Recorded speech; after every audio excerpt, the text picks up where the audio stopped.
So today we're going to be talking about string gauges, and before we get too far into it, very important just to get a couple of basic ideas in your head really. First one is the thicker a string is, in other words the thicker its diameter is, the tighter it has to be to reach the same pitch. So when you look at a set of guitar strings, you'll see from our first string, which is very, very thin, going down to our sixth string, which is quite thick, and the purpose behind that is to keep the tension roughly the same, what we might call a balanced set, if you will, across the guitar. There are always exceptions to this. I know some manufacturers will do intentionally light top strings and heavy bottom strings for various reasons. But in general, what we're looking for from our strings are two things. One is playability and the other is sound, and they're equally important. Now, with an electric instrument, you can get away with a lot more. So you can have much lighter strings, so looser tension and easier to play, and I'll kind of demonstrate that in a second. But first I wanted to just take the opportunity of playing a little bit of stuff on here. So this is an acoustic guitar, as you can see.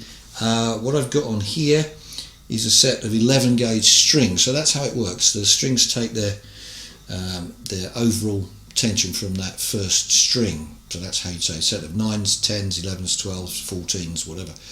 So this is a set of 11s. These are the Studio Professional brand, done by Martin.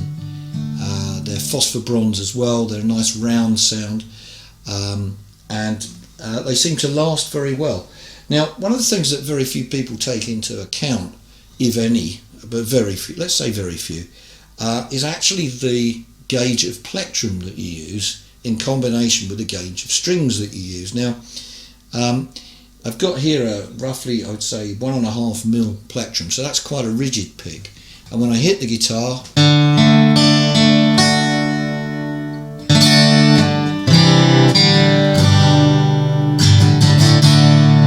I get quite a big round sound, very loud. If I do the same thing with a slightly thinner plectrum, I get a different sound again.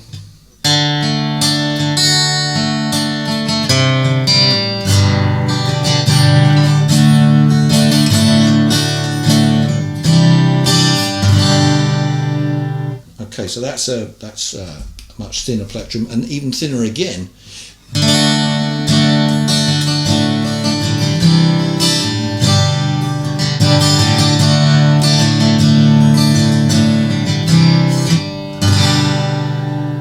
Okay, so that's a big decision to make, but I put it like that. It doesn't have to be one decision, does it? You can experiment, and that's really the key with any string gauges. Try different things, see how you get on with them, see what's most playable, see what the best tone is. Now, there's one other thing to bear in mind when you're thinking about this. When you buy a guitar, and assuming it's set up nicely and it's playing well, that's fine. If it's got, let's say, a set of 9s on it, which wouldn't be much use on an acoustic guitar, not really any projection, no volume, no nothing really. But if you did have a set of 9s on your guitar and then you decide, okay, I'm going to put 12s on it, you need to drop by a guitar tech before you do that. Certain guitars suit certain types of strings. So acoustic guitars, you want a reasonable amount of tension. Phosphor bronze is my bet, but that's just me. There's lots of stuff available. Electric guitars, generally speaking, nickel wound. There are certain sets available which are supposed to last forever, but I'm not worried about how long they last. I'm more worried about the tone. So I will probably go most of my straight electric guitars, whether that's a 345 or a Strat or a Les Paul, I'll be looking at a set of 9s on there, nice and manoeuvrable, kind of like ice skating after playing on an acoustic with 11s on it. So I'm just going to give you a little sort of flavour of that. Okay, so by magic I've now got another guitar here, so this obviously is a solid guitar. We're not worried about the acoustic sound too much, although how resonant a guitar is. A good tip actually, if you're buying a guitar, play it unplugged first. If it rings nicely, it's going to sound really good when you plug it in. But okay, but in terms of volume and projection, it's irrelevant with a solid guitar. Really what you want is to see what it sounds like when it's plugged in. Now, forgetting about the volume and projection side of it, which is down to how you amplify it, what we've got happening here is another thing, and this is the fact the strings are very, very loose, so it's very easy to put vibrato on things.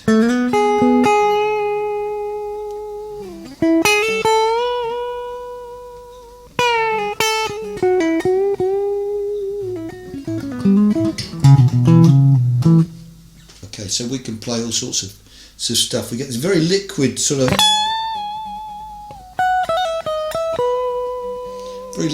of sound, useful for blues.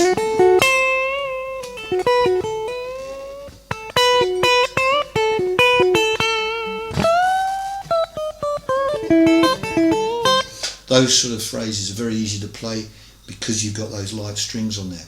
Now, some people are slightly masochistic about this, I think, because I don't think there's great differences made by fattening up the strings, but if you do, you've got more tension to deal with, a little bit harder to bend strings, but some people like that. They like that kind of resistance in the string, and I must admit these days I spend much of my time playing on archtop guitars, which again is another little video we'll come to, but there, generally speaking, the Guages strings much heavier, so getting on here is like ice skating, really. I suppose it's just what you're used to. So experiment with different things, try different things out, try not to get stuck with one thing. It's always worth changing up something just to see not only what it brings out of your sound, but what it also brings out of you as a player. Don't get stuck with one thing. It's very important. Anyway, so I hope that's been helpful. Any questions, as ever, message me, and also if you could, it'd be nice if you press the subscribe button. Thanks a lot. Speak to you soon.